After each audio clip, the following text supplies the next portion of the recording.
notices a tiny dot moving across the night sky.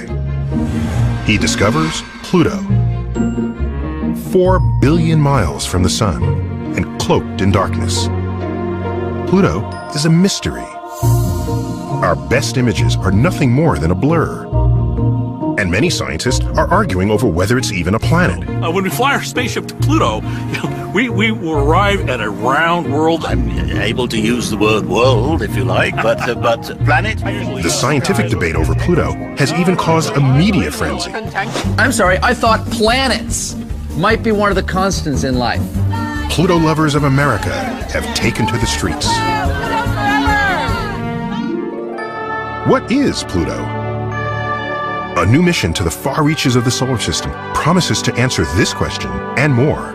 It's true first-time exploration. Pluto is going to be completely revealed in all of its glory.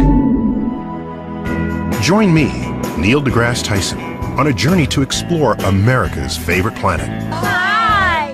And find out why some people are blaming Pluto's problems on me. So how do you feel about Pluto, Dr. Tyson? These are the Pluto Files. Next on Nova.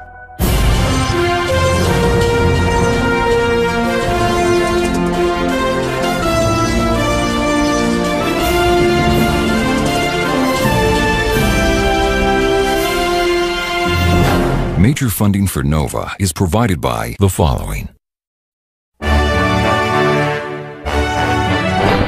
For more than 75 years, the great stage of our solar system had a familiar cast of characters. 9 players in all. We even memorized their names. Mercury, Venus, Earth, and Mars, the rocky planets. Jupiter, Saturn, Uranus, and Neptune, those gas giants. And all the way out to the very edge of our solar system, perhaps the most popular player of all, a lonely little misfit, planet Pluto. But recently, Pluto lost its starring role. And some folks are blaming that on me. I, Neil deGrasse Tyson, director of the Hayden Planetarium in New York City, have been accused of being a Pluto hater.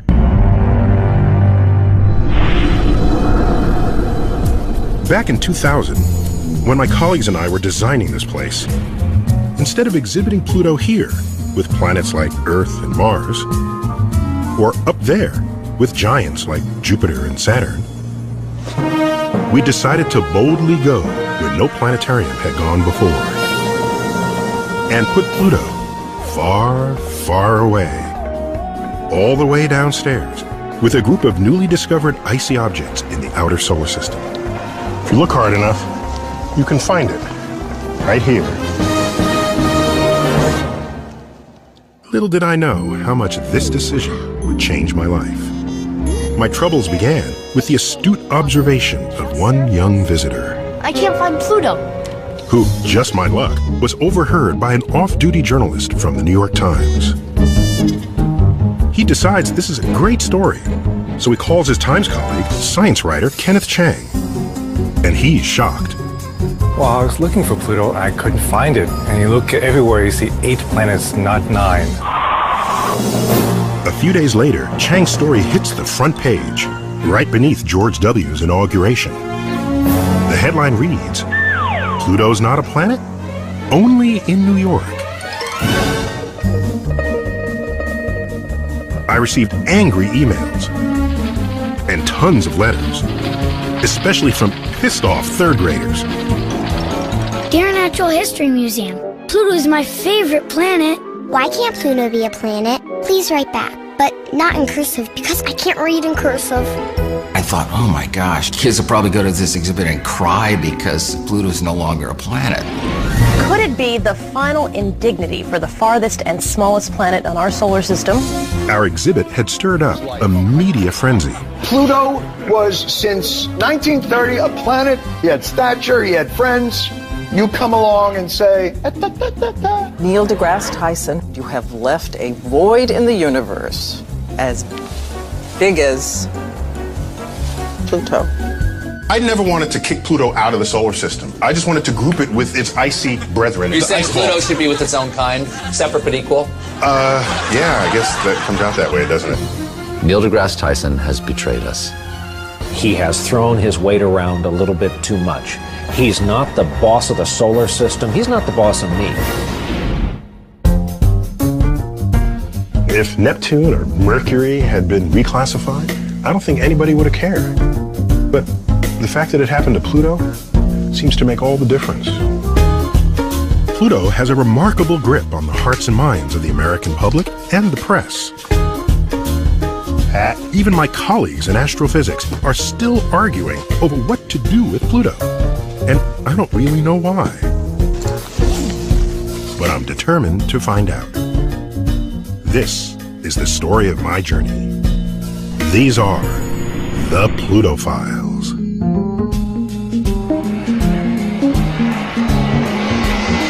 My first stop took me to Cambridge, Massachusetts. A visit to the hallowed halls of Harvard just might help me make sense of this Pluto problem. Welcome to the Harvard University football field. I brought a few props along with me, much to the surprise of my colleagues. Astrophysicist Brian Marsden doesn't think Pluto is a planet, while planetary scientist Mark Sykes thinks it definitely is. And the esteemed historian of science, Owen Gingerich, is looking for the middle ground. Okay, Neil, what are we doing here? We're making a scale model of the solar system right here on this playing field. Okay. So grab one of these, and let's do it. To evaluate Pluto's planetary status, we need to take a closer look at how it compares with the heavy hitters on the solar system team. The planets are millions, even billions of miles apart. So this scale model can't accurately depict their distance from one another, but it can show their relative size. If this 8-foot balloon represents our sun, how does Pluto size up against the rest of the team? That's right. Let's find out. Mark, first up. Mercury. Mercury, represented by a bead, in correct size relative to the sun. Here we go. Minuscule Mercury may be small, but its diameter is still twice as big as puny Pluto's. Next up, Venus. You'll have the honor. Thank you. Thank you. Venus, represented by this tiny rubber ball, has a diameter 5 times as big as Pluto.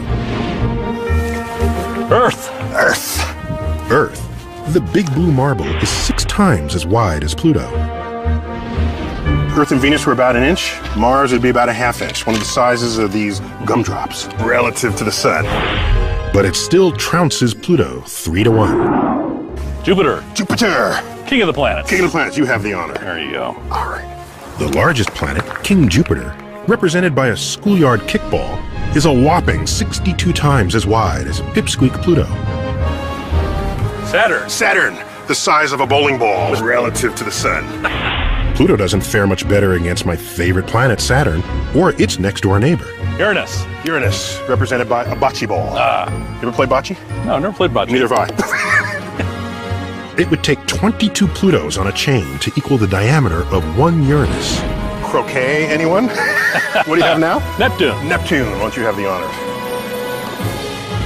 Big blue Neptune is 21 times as wide as Pluto. Last and least, and not least, we have Pluto, represented by a ball bearing removed from a roller skate. Sometimes the most valuable things are in the smallest packages. There you go. Excellent. Pluto. Pluto's diameter is just under 1,500 miles. In fact, if it ever decided to visit America, it would stretch only from California to Kansas. No matter how you look at it, Pluto makes a scrawny little planet. Pluto's really puny, right? Yes. But so is Mercury. Well, Pluto's a lot punier. A lot punier. 1/20th the mass of Mercury. Mercury, that's less than the mass of the moon. Touchdown right there. Okay. If we were to keep score of Pluto's oddball traits versus its planet-like characteristics, how would it add up? Brian thinks Pluto's puny size disqualifies it from the planet team. So he gives one touchdown, and of course the extra point, to Pluto the oddball. This is ridiculous. You know, It's not ridiculous. No, Mark it is ridiculous disagrees. For him, size is less important than shape. Pluto, like every player on our planet team, is round and not potato-shaped like nearly all asteroids.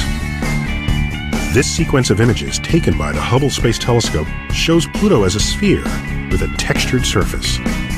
When we fly our spaceship to Pluto, we will arrive at a round world that has an atmosphere, that has bright and dark areas on the surface, and it will look much more like objects we call planets than these little irregular inert objects that we call asteroids. So, roundness, you give it a full touchdown. Yeah. 2 touchdowns. 2 touchdowns! But then again, we all know Pluto's got this really weird orbit. First of all, it's tipped. The most tipped orbit. What's that worth to you? Not too much. Not too much. You'll go. Not quite a touchdown. All right. Yeah, that isn't really the problem. I think the problem was crossing the orbit of Neptune. Pluto's orbit isn't just tipped. It's highly elliptical. Not nearly circular like other planets.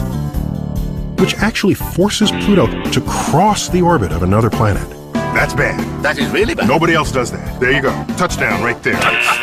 Another 7 points for the oddball team. One way you might define a planet is that it ought to have a moon, but of course Mercury and Venus don't have moons. And guess what? Tiny little Pluto does. In fact, it has 3. One of those moons, Charon, is so large compared with Pluto that they both orbit a point in space in between them. Which might make you wonder, which one is the planet? The idea of planets orbiting planets isn't really so foreign. We see many double stars out there, and we see galaxies orbiting galaxies. The solar system is such a complicated place. It's very important to understand there is this richness out there. So Brian, if we go there and we find out Pluto has mountains or craters or an atmosphere, it's got world properties that match other objects we're happy to call planets. Well, I'm able to use the word world, if you like, but planet? So then, what is Pluto?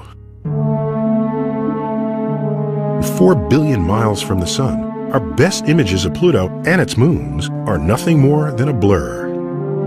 By analyzing the light reflected from Pluto's surface, planetary scientists think that a day on Pluto might look like this. An icy, frosty winter's night in the Arctic. The sun, a tiny pinpoint in a pitch-black sky. Wispy clouds and fog visible on the horizon. The temperature? About 300 degrees, below zero. No spacecraft has yet visited Pluto. Until one does, it will remain a mystery. No. Both of you are wrong. Both of you are wrong. And no scoreboard today is going to change that. It was time for me to take a closer look at why an oddball like Pluto was considered a planet in the first place. It's a tale that begins back in 1894, when a New England aristocrat by the name of Percival Lowell built a private observatory near Flagstaff, Arizona, with one goal in mind: to find life on Mars. After years of searching in vain, Lowell turned his attention to an unsolved mystery: the hunt for a distant planet whose gravity seemed to be causing disturbances in Neptune's orbit. He called this hypothetical object Planet X. Lowell spent the rest of his life trying to find it, but never did. After his death, the task was given to the unlikeliest of planet hunters, a self-educated farm boy who attended a one-room schoolhouse. Clyde Tombaugh's first job in astronomy included cleaning telescopes and sweeping up at the Lowell Observatory. He spent the rest of his time searching for the mysterious Planet X. Every few nights he placed a photosensitive glass plate on the telescope, securing it so it would not shift. Then he exposed the plate for 2 hours to the universe. During that time, the motorized telescope slowly moved to compensate for Earth's rotation. Several days later, he'd retrace his steps taking pictures of the same section of the sky he had photographed earlier. Then, using an ingenious device called a blink comparator, Clyde Tombaugh aligned the two images to carefully examine their differences. The blink comparator enabled him to shift back and forth, searching for the subtlest of changes. Although the human eye is good at spotting differences, finding a dim celestial object billions of miles away was a daunting task. After searching for almost a year, a determined Clyde finally found a tiny dot slowly moving across the night sky. Can you see it? Here it is. A month later, the Lowell Observatory proudly announced that a young assistant had fulfilled Percival Lowell's dream. Clyde Tombaugh had finally found Planet X. The day after the announcement, the news hit the front page of the New York Times. Soon, the discovery was heralded worldwide. But the new planet needed a name. Across the Atlantic, an 11-year-old English schoolgirl would come up with one. On March 14, 1930, Venetia Burney's grandfather, a librarian at Oxford, was reading the morning newspaper and came across the story. An American has just discovered a new planet. I wonder what they'll call it. Venetia had just finished studying the Roman gods and jumped at the opportunity to name it after the god of the underworld. They could call it Pluto. Pluto? Perhaps. Yes. Her grandfather thought that was a splendid idea, so he wrote a note to the Lowell Observatory. The director at Lowell liked it, especially because Pluto's official symbol would be the overlapping letters P and L, the initials of the observatory's long-gone founder, the man who started the search for Planet X, Percival Lowell. For most Americans, the name Pluto didn't exactly conjure up affection. It was associated with a well-known laxative called Pluto water, a popular product that promised relief from constipation in 30 minutes to 2 hours. Its slogan, "When nature won't, Pluto will." But the name would soon get a makeover. And it would come from a young animator by the name of Walt Disney.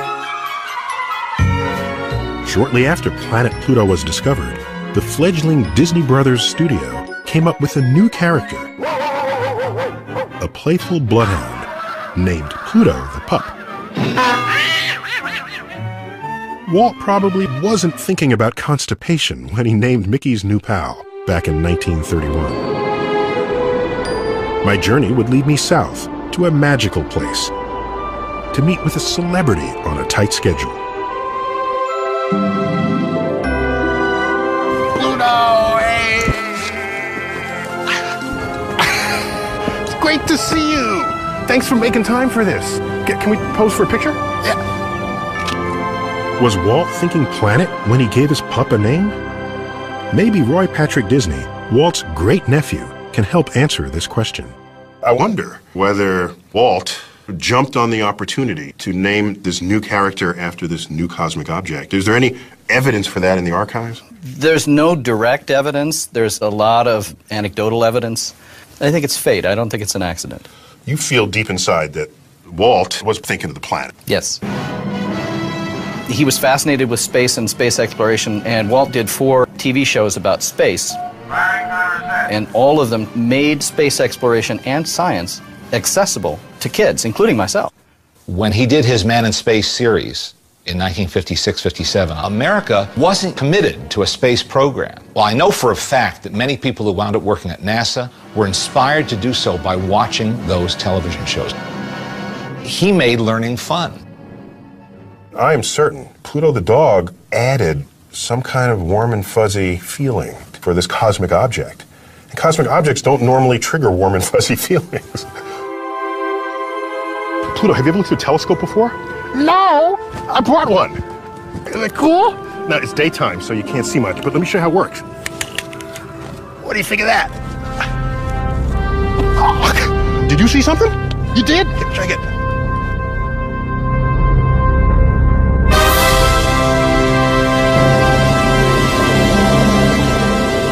Whether or not Walt was thinking about the cosmos when he named his dog doesn't really matter.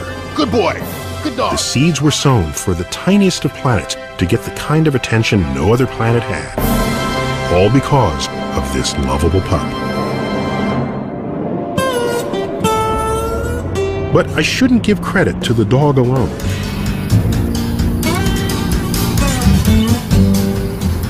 Next stop on my journey, Streator, Illinois.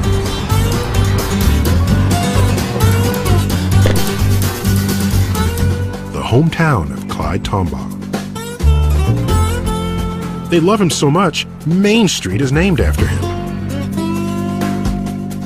There's a mural in the center of town that compares his discovery of Pluto with the accomplishments of Copernicus and Galileo.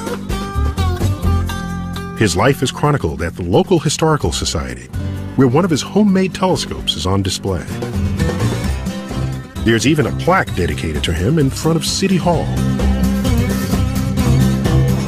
Clyde is a local hero. Just about everyone around here can tell you his life story. Next victim, customer face. How you doing? Doing well. Yeah. Right now I'm on a pilgrimage, actually, to try to understand Clyde Tombaugh. Clyde Tombaugh. Yeah. Wow, he's from Streator. He discovered Pluto. That's what I heard. Well, we're very proud of him. Yeah. Very proud of him, what he did. And you learned about him in high school? Oh, no, elementary school. Third grade, maybe? Because that's when most people first learn about the planets, right? And then, so his name comes up, and you learn he's a local guy. Yeah, and Streator boy makes good, so to speak. And back in third grade, I thought, wow, that's astounding from Streator. So you feel pride. Pluto. You feel some pride. Oh, you bet. Always did. Always had something to point to as far as, look at there. That guy, he discovered Pluto. He's smart, I hear you. Walt Disney named a dog after him. Yeah, there you go. That's true. So how do you feel about Pluto, Dr. Tyson? In the eyes of the townfolk of Streator, Illinois, Tombaugh's discovery is not only part of their history, it's a piece of American history, as well as world history. It was the ancient Greeks who classified what we call the Moon, the Sun, Mercury, Venus, Mars, Jupiter, and Saturn as planetes, which means the wanderers in English. They imagined Earth as a hub around which these planets revolved. In 1543, the Polish astronomer Nicholas Copernicus published his revolutionary idea that the Sun did not circle Earth, but instead, Earth and its lone moon circles the Sun, along with the rest of the planets. By the 17th century, the Italian astronomer Galileo Galilei discovered Jupiter's 4 largest moons. Meanwhile, Dutchman Christian Huygens identified Saturn's rings and discovered Titan, its largest moon. Italian astronomer Giovanni Cassini one-upped him when he discovered 4 more. In the 18th century, Englishman William Herschel discovered Uranus, although he originally called it the Georgian star after his king, George III. Can you imagine a planet named George? The British and French are still fighting over who deserves the credit for predicting the location of Neptune. Some give the honor to John Couch Adams, while others say Urbain Le Verrier deserves it.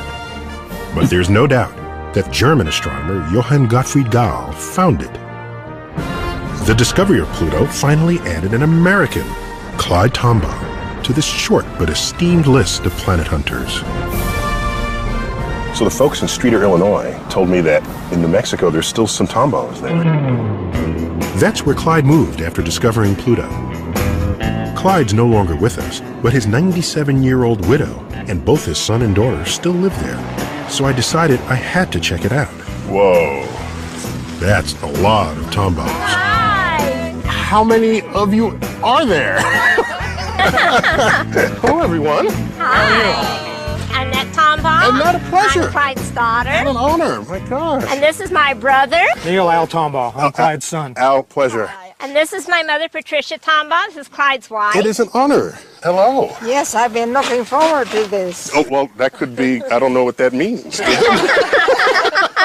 So tell me about Clyde as a person. He was the oldest of 6 children, so he was born to help on the farm. But he did not want to be a farmer. He had not had the opportunity to go to college. So what you're saying is that he discovered Pluto without ever having yet gone to college? No, he was straight off the farm. Lowell Observatory wanted somebody they didn't have to pay very much to do this job.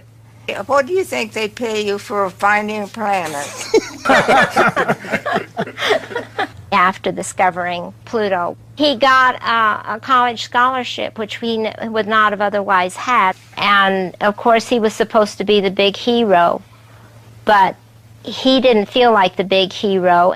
Dad was a little embarrassed about the fame. He didn't like the limelight. He's humble, so... Absolutely. Yeah, so, what was he like just as a dad? Was he like a weird dad, or did you think all dads were like that? No, I knew he was very different. One of the things, we did have his grinding barrel to make telescopes in the kitchen. This is the barrel that grinds glass into the shape of a mirror. Yes, in the kitchen. How Mother ever put up with that, I don't know. We had grinding material in our food, and Mother's trying to cook around this situation. Well, finally she made Daddy move out of the kitchen and he got a shop. That's good. You mean to tell me you have some of Clyde's original telescopes here? Whoa. These are his original telescopes. Original telescopes built by my dad. Very handmade. Built out of old farm machinery, car parts, and whatever he could find. We'll just push it out here. Help you push? All right. You bet. So, Hal, I don't recognize any hardware on this at all. The tube itself is probably part of an old grain elevator. And how about the base? Well, the base is an old cream separator. The axle is off an early model Buick. So there's a Buick out there now without an axle? Without an axle. This counterweight was probably a flywheel from an early piece of farm equipment, maybe even steam-powered, we're not sure. And I see a Coke can. I love this. So we got the open end of the telescope at the top. Right. And light comes down, reflects off the curved mirror, and light reflects back and comes to an eyepiece under that Coke can. And if we wiggle this Coke can a little bit like this, there you go. There's the eyepiece. We're ready to go. There it is. This isn't the only telescope I see back here. Oh, there's a couple others. Let me pull this one out for you. Okay. This has got to be the most homemade looking telescope I have ever seen. Is this a lawnmower? That is a lawnmower base. This is what the family has called the grazer gazer. He looked at this and said, it's got wheels, it's got a handle. We need to put a telescope on that so I can push it around. How to make a portable telescope? Absolutely. He built it strictly on a utilitarian base out of what he had, which was thin plywood and miscellaneous pieces of wood. This is insane. This just rotates. Exactly. What impresses me is that he didn't care what this thing looked like as long as the image of the universe came out sharp. Right. Aesthetics didn't mean a whole lot.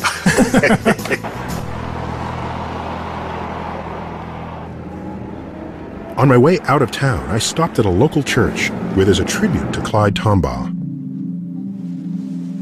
A stained glass window that celebrates his life.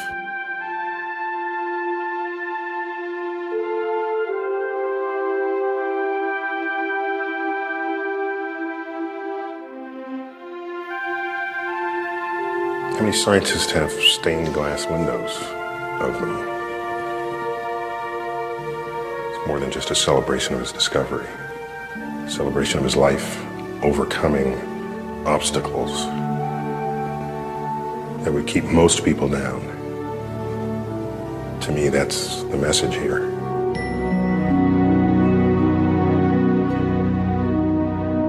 After discovering Pluto, Clyde taught astronomy and searched for another planet in the far reaches of the solar system.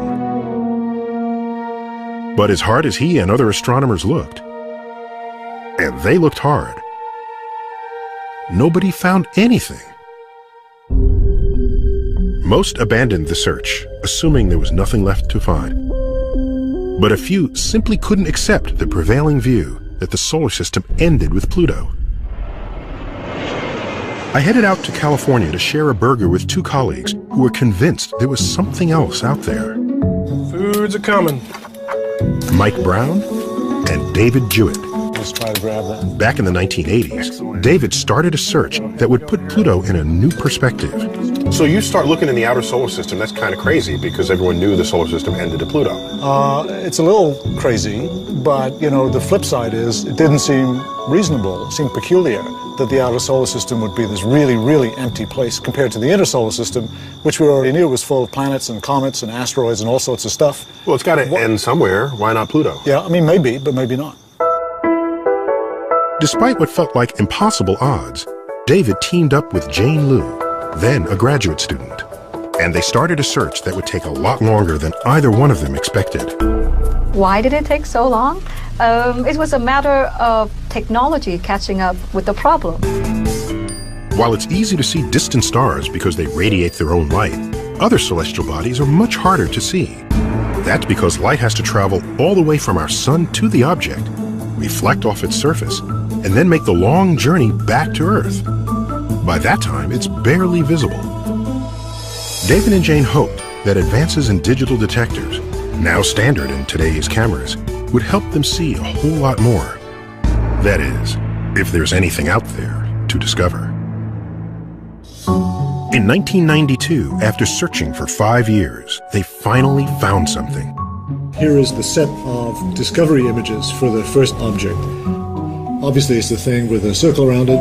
It didn't have a circle around it when we discovered it, but it does now. So you can see this object drifting from this picture to this one to this one. It's drifting slowly to the left, whereas most of the other objects are fixed stationary bodies in the background. When they found several more of these slowly moving objects, David and Jane could finally declare that Pluto is not alone.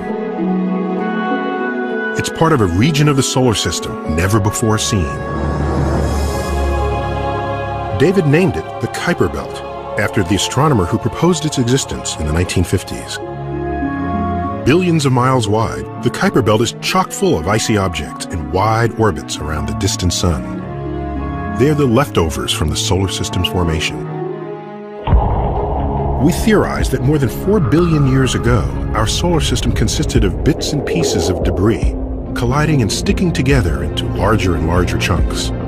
Eventually, these chunks got big enough for gravity to pull them into a nice round shape, forming planets.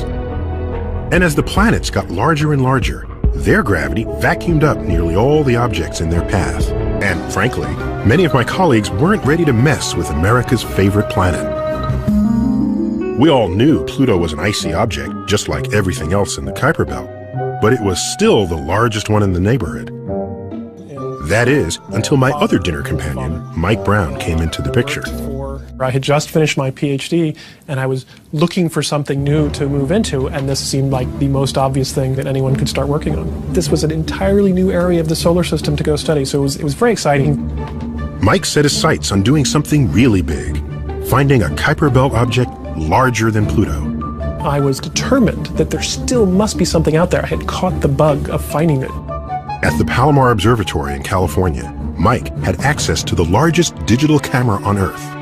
The images were uploaded to Mike's computer, where he analyzed them every morning. With technology on his side, the discoveries just kept on coming. We found Quaoar, which is an object out in the Kuiper Belt that's about half the size of Pluto. The next year we found something about 3/4 the size of Pluto. And in the following year we found this thing, and it was so bright. And also moving so slowly because it was so far away. I looked at it and I thought, this can't be right. If it's that bright and moving that slowly, it's the furthest thing we've ever found. And it's the biggest thing we've ever found. It must be quite big, certainly bigger than Pluto, and that's crazy. But it wasn't crazy. On the day that we publicly announced the discovery, I had to make a decision, what we were going to call it. Is it a planet? Is it not a planet? Is it the 10th planet? Finally, I had to say, okay, it's the 10th planet. Fine. It's the 10th planet. And I will tell you, when everybody kept on calling me, congratulating me for discovering the 10th planet, I felt fraudulent the entire day. Why? William Herschel pointed his telescope in the sky and found Uranus. Uranus. Uranus is a major part of the solar system, and he found it. That is a pretty big deal. I discovered a little ice ball out on the fringe, and it just didn't seem like the same magnitude of a discovery. And I had been struggling with this for years. Like, what do you do when you finally find one bigger than Pluto? I did not believe that astronomers had the guts to ever demote Pluto, because it's just too publicly painful. And if tiny Pluto was a planet, shouldn't Mike's discovery be one too? So he forged ahead, ultimately selecting a clever name for his discovery. Eris, the Greek goddess of discord and strife. Eris instilled jealousy and envy among men, driving them to battle. Mike's choice perfectly captured the destabilizing effect Eris was destined to have on Pluto, although he couldn't have guessed what was about to happen next.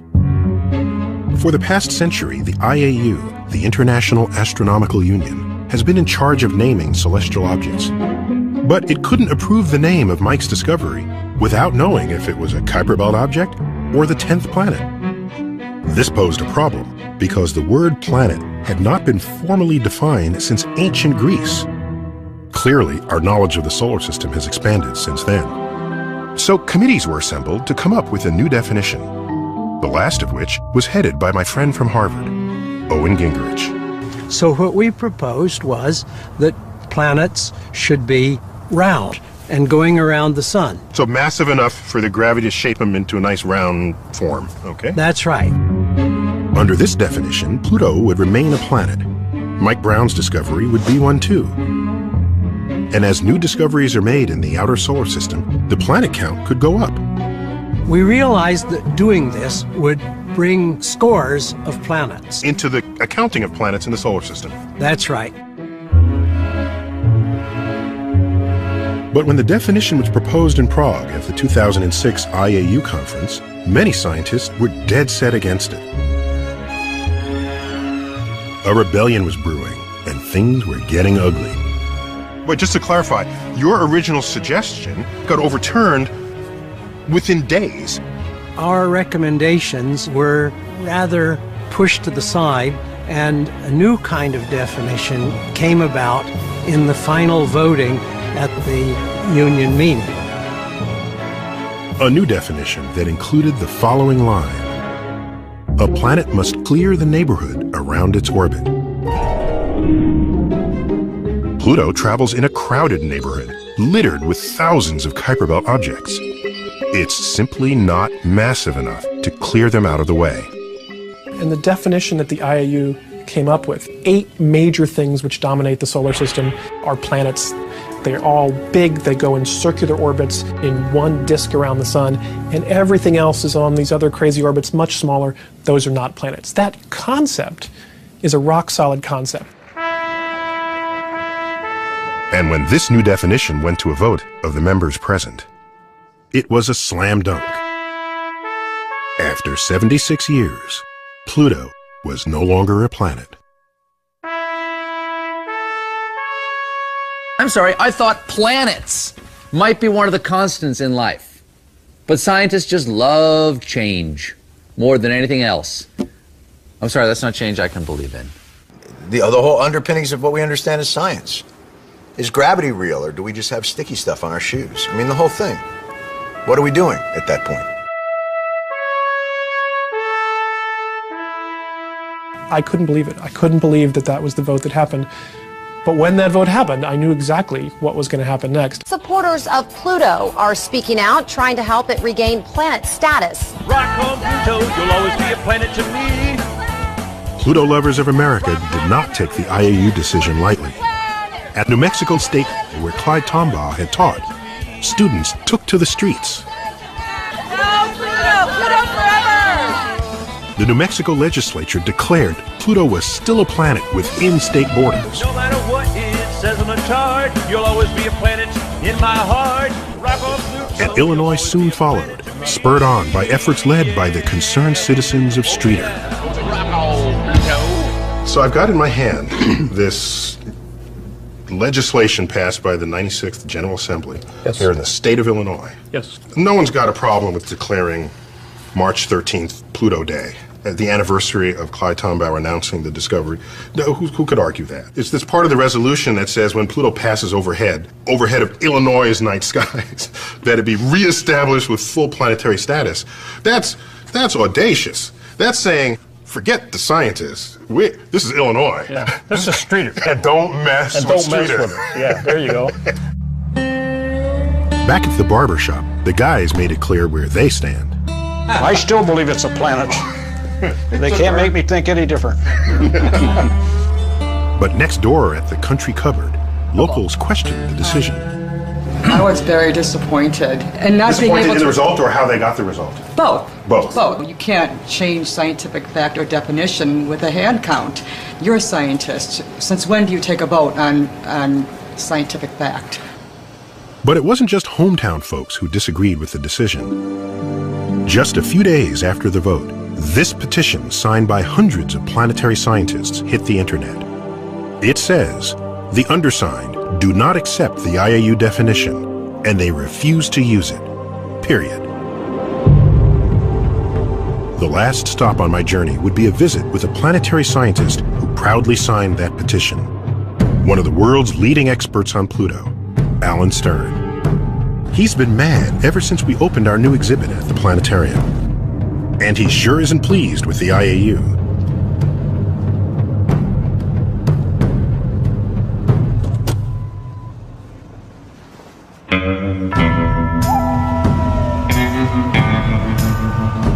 You're late.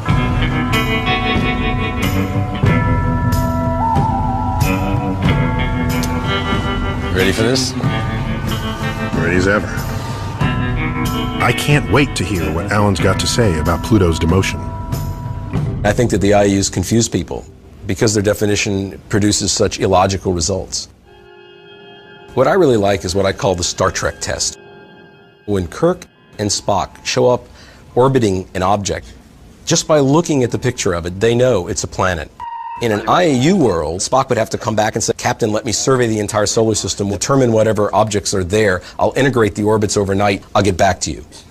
It's not that hard. So you don't even care about whether a zone is cleared or some of these other parameters? No, that's all about location. And location's for realtors, not scientists. I don't think it counts at all in terms of what it means to be a planet. So then, what is Pluto? According to Alan, it's not just a Kuiper Belt object.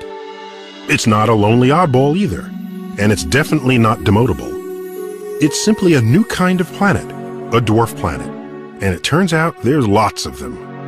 It looked like the solar system consisted of 4 terrestrial planets, 4 giant planets, and misfit Pluto. But today, instead, we see a solar system with 4 terrestrial planets, 4 freakishly giant planets, and a whole cohort of Pluto-like objects, which turn out to be the dominant class of planet in our solar system. These are typically rocky and icy objects. Many have atmospheres. Many, possibly most, have moons. All the things we're used to in the planets we're familiar with, but in miniature. I think a decent analogy is when you see a Chihuahua, it's still a dog, because it has the characteristics of the canine species, just in miniature. Why then are these pint-sized planets so much smaller than the rest? The process of planetary formation is a bottoms-up process. Planets grow from small things to larger and larger things. Dwarf planets were arrested in the mid-stage of planetary growth. They are actually planetary embryos. Pluto and other dwarf planets would have grown much larger had there been more material around them. Why was there no more material for them? That's a great question, and we don't know the answer to it. Many planetary scientists think that dwarf planets were actually born in another region of the solar system, among the gas giants, where the food supply was plentiful. But as the gas giants grew larger and larger and migrated to their current positions, the force of their gravity flung the tiny dwarfs outward to the Kuiper Belt, where they reside today. While there are thousands of objects in the Kuiper Belt, they're spread millions of miles apart, so far away from each other that the dwarfs no longer come in contact with the material they need to grow. To study those objects rather than objects that grew to much larger scales will give us a great window into the process of planetary formation. 3, 2, 1. We have ignition and liftoff. Alan and his team hoped to open that window when the New Horizons spacecraft, launched in 2006, becomes the first ever to arrive at Pluto. Racing at a speed of 37,000 miles an hour. Travel time, 9.5 years. Scheduled arrival, 2015. So, this is the place? This is Mission Control for New Horizons. Cool. Yeah. The flight control team is monitoring the data that's coming down, looking at the health of the spacecraft, and sending instructions back up to basically choreograph everything that happens on the spacecraft. So, how long do those instructions take to get there? Like, suppose it says, quick, turn left. Like, how long does that take? Well, right now, it would take about 2 hours and 12 minutes for the instruction to get up there. And then after it's executed, 2 hours and 12 minutes more for us to find out that's what happened. To complete the round trip? That's right. By the time it gets to Pluto? It's going to be 9.5 hours. Round trip? Yeah. So you better know well in advance what you're telling this thing to do. We try to make sure we do that. New Horizons has 7 scientific instruments, which will study Pluto's atmospheric composition, its surface features, its interior structure, as well as its 3 moons, Charon, Nix, and Hydra. So it seems to me that New Horizons, with its experiments, will transform this icy ball out there into a world. It's true first-time exploration. We've never been to a dwarf planet, and I think it'll be as revealing as when we first went to Mars and no one expected craters and river valleys. All right, so you had enough room for 7 scientific instruments, but I heard like there's more stuff than that. Well, we've got a few mementos. Perhaps the most sentimental and noteworthy are some of Clyde Tombaugh's ashes. His ashes? His ashes. It's on its way to the stars. The man is on his way back to the very planet he discovered, and he's due to arrive there in 2015. That's great. That just blows my mind. I'd challenge anybody to put that on their resume. Finally, it's time to head back home. But my journey isn't quite over. I have one more thing to do, a promise to keep. When I met Annette Tombaugh, she told me she had never seen our exhibit and asked if she could see it with me. Of course, I agreed. I was a little nervous about inviting Annette to the Rowe Center, because this is kind of where the public awareness of the problems with Pluto began. Oh, I'm excited. I'm really excited about seeing the exhibit. Of course, I am still going to look for Pluto. And I think what we did here is sensible. So, let's hope this works.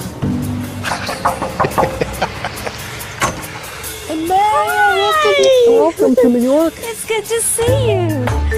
Oh my goodness. Welcome to the belly of the beast. I showed Annette where we exhibit the planets.